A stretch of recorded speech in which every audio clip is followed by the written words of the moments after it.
Antigua took full advantage of it. They started to get their opportunities moving up the other end with Flores just behind him.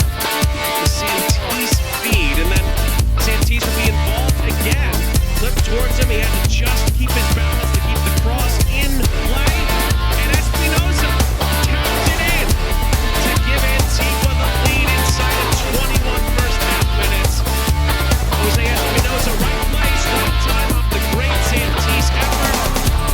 Gets the run of play, at least in that particular moment. Antigua showing their quality and their good timing. Run of goal that gave them a 1-0 lead. They would take that lead into the second half. Well, they nearly add on to that lead at the end of the first half. That goalie from brilliance. Tapped over the top by Lopez. Made a really good stretch there just to get a fingertip save on top. A bit of a shitter. Brilliance, but Lopez still called into action.